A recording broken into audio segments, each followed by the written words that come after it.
Okay, so you mentioned something earlier, and you're not an entertainment lawyer, and I don't want you to go deep on this, but you said syncs and you said publishing.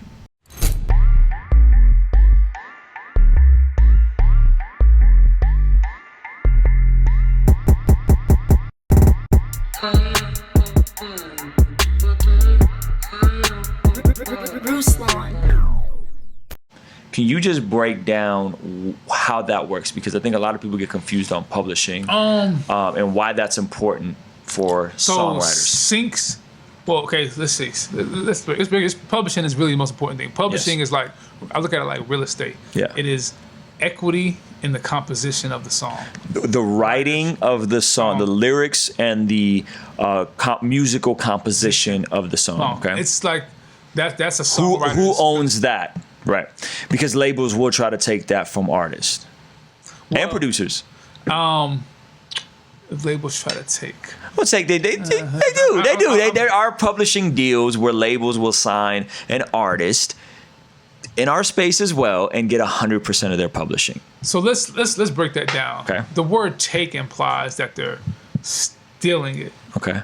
I like this because you got your label hat on. This is good. It's the indie guy versus the label guy. It's not that. I wouldn't say take implies like, they're coming and they're pinning like a gun to your head, and they're just taking all your publishing. Sure. They're a business and they're providing an artist deal that has a spectrum of ways that they can partner, and publishing may be a piece of that spectrum, but doesn't have to be. So so if a label puts that in an artist's contract, and the artist that isn't told to get a lawyer, doesn't have a lawyer overread it, and then they sign, and then they didn't know that they signed over 100% of their publishing. That stuff happens, and that's not very.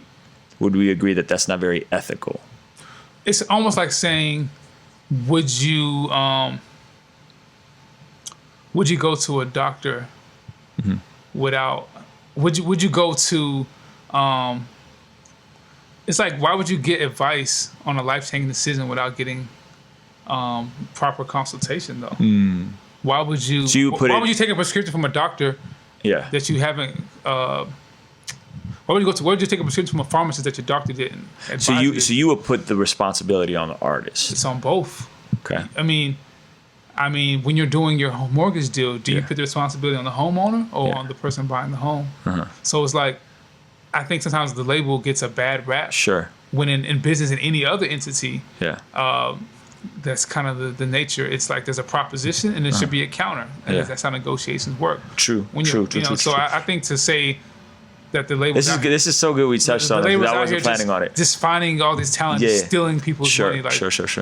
Nah. You don't think labels take advantage of artists who are pure creatives, uneducated about the music industry, and poor, and therefore they really need to sign this deal because that advance is going to hold them down and they need the opportunity? You don't think labels, I'm not saying they're pry on artists and they're looking, you know what I'm saying, but you don't think that stuff gets sneaked into contracts all the time and weird stuff happens like that? Well, maybe they're not taking 100% of publishing. That's like a nightmare scenario, but they do take more than is probably reasonable.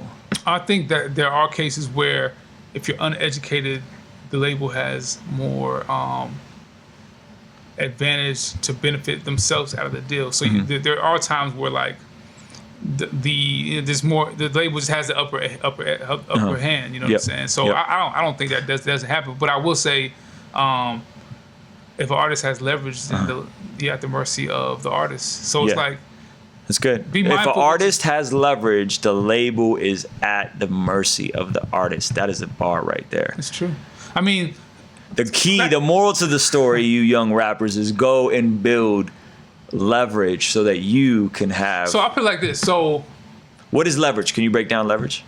Prove that you can generate sales and impact on your own, so that and then the $1 million, so that you can walk into the negotiation with more in your going, so you can demand more because you've amassed more. So the $1 million question is, well, how do you get more followers? How do you get more? How? Honestly, the $1 million question is actually worth more than $1 million because there's no magic formula on how to scale. We're all trying to figure it out. That's good. Every label's trying to get bigger. Every artist's trying to get bigger. So we're all trying to figure out the same thing. I mean, before Lil Nas popped on Triller or the TikTok. I mean, he's a kid in his bedroom trying to scale. Yeah. So we have to like break it down to like it's saturated where everybody's trying to figure it out. There's no magic formula, there's no blueprint. But in any industry, there's always ingenuity, which is the cool thing about the internet. And there's people who figure out how to do it. Yeah, that's good. So publishing is who owns the composition and the writing of the lyrics. Who owns that when a song does really well, or a song is written for a specific format, it can get used on TV shows, it can get used in movies, it can get used in Instagram ads, Facebook ads, so on and so forth. And those writers, those people that own the composition of that record end up getting paid every time that song is synced, and the master holder also makes money on the master inside, right? So you guys did a song with, you said Canon and Tadashi, it was that synced really well. Yeah, it's just like a sync, obviously, when that song is inserted into a digital medium like film, TV, or what's another? Or sometimes it's film and TV are kind of the most obvious ones, or commercials. And I heard Tadashi tends to sync really well. Yeah, he does. Yeah. I mean, sometimes it's an art and commerce dichotomy. So people, like, we get requests for syncs, and sometimes we probably could do more syncs, but I don't want to compromise the art for just commercial sellout. You know what I'm saying? Because sometimes the music that syncs, that's hip hop, has a certain thing about it. That's like, maybe it's good for the times, but not good for the ages. Yeah, it's like, you like that. I want to say something too, man. You said 100% of publishing.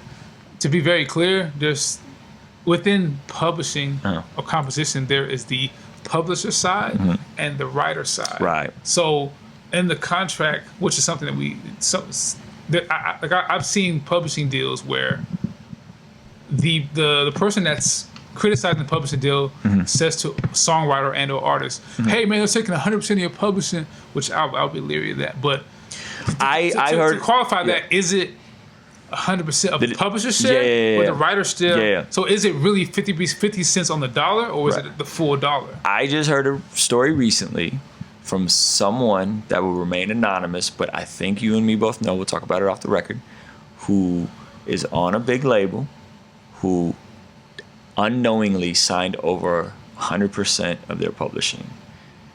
A sync landed, and the sync generated over 20K. The artist did not see a penny of that. They wrote the lyrics, they wrote the hook, they did the composition. Some of the composition, they saw zero of that because they signed over their publishing. This is someone I think me and you both know. Yeah. I mean, I wouldn't advise that. Right. I believe. But I'm just saying it happens. If you contribute, you should be compensated. Absolutely. You know Absolutely. I feel like if you contribute, you should be compensated. Yeah, and I think me and you agree on that. But I'm saying like this stuff does happen. You know what I'm saying? Unfortunately. Julio Jones. I'm from Atlanta, you throw me the ball and I score in the zone. They hit me up for a deal like it's something I do on the phone. Just cause it's me in the studio don't mean I do it alone. Julio Jones.